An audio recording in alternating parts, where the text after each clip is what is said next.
Very happy morning to everyone. Welcome back to the second lecture of data science, which is data visualizations. So in the last class, we have learned about what is data visualizations and what are the different techniques of data visualizations. From this class, we are actually going to start with the data visualizations techniques. So before that, we'll understand one of the important library of Python, which is Matplotlib.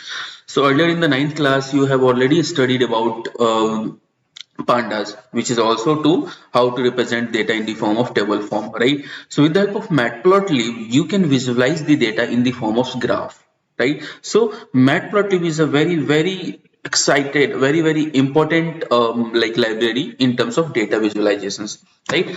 So let's understand one by one. So as I told you, like we have already learned like how we can create different types of static, animated, and interactive visualizations through Matplotlib, right?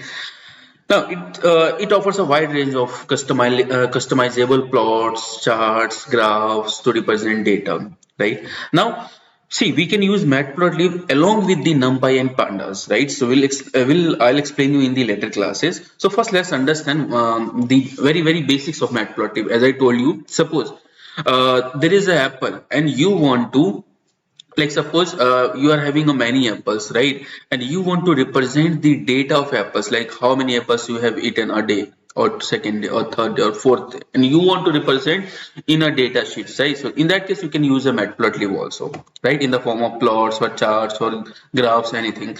Now the question is that, as you know, like Python, Matplotlib is the library of Python. So whenever you are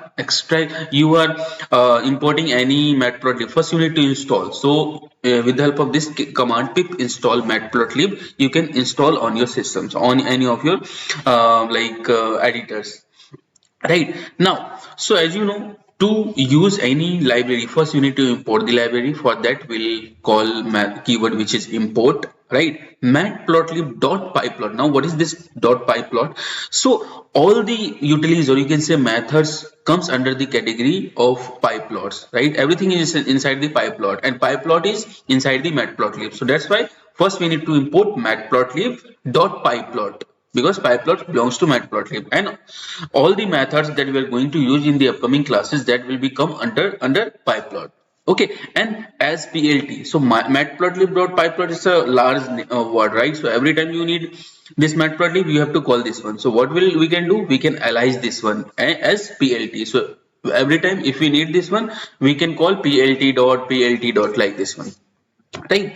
So let's create a line graph. So we'll start with a line graph. So suppose you are having two axes, x-axis and y-axis. In x-axis you are having 5 data, in y-axis also you are having 5 data, right? Now we'll understand how we can create this one. So let me take you to the software that we have used in the earlier classes, which is I hope all of you already Google Colab. You are aware about this one, because in 9th class we have already did 7 lectures on this one.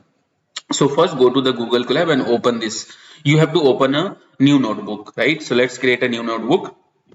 Now, so here for our first task is we need to import this like Matplotlib, right? So here what I'm doing, here I need to write import matplotlib.pyplot as PLT, right? After this, here I have already called the Matplotlib library and also pyplot, which is inside this matplot. Let's create two list. Here I'm storing some numbers, suppose 2 comma like 8 comma 12 comma 5 comma 6 here, and in x-axis, because you know we need to represent the data into x and y-axis, right, to draw a line graph. So in y-axis also, let's take some value. Here I'm taking random value. You can also take like any value of your choice, right? So these 5.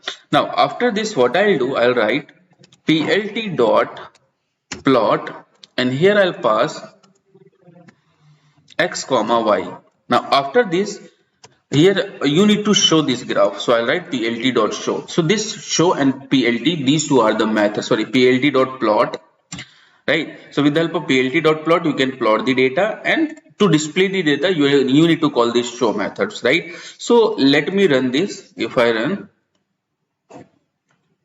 just one second. Okay, so let's run this code and you can observe the graph. Just wait for a second. Okay, and we will get the graph in the form of line graph, which is like in x-axis we'll get 5 data, in y-axis we'll get 5 data. It means there will be 5 coordinate points and there will be a line that will join all these 5 coordinates, right? Okay, so here you can see these are the line graphs. So here you can see the first value is 2 comma 1. In x the value is 2, in y value is, so you can see 2 comma 1. So this is the first point. Second point is 8 comma 8. So you can see there is a 8 and in y. So this is the second point. So these two are connected. Third is 12 comma 2. So x is 12, y is 2. So you can see there is a 12 and y is 2. So you can see this is the third coordinate points. Again fourth coordinate point 5 comma 8, which is here is the 5 and 8 will be there. So this is the fourth point. Fifth point is 6 comma 4. So there is a 6 and 4. 6.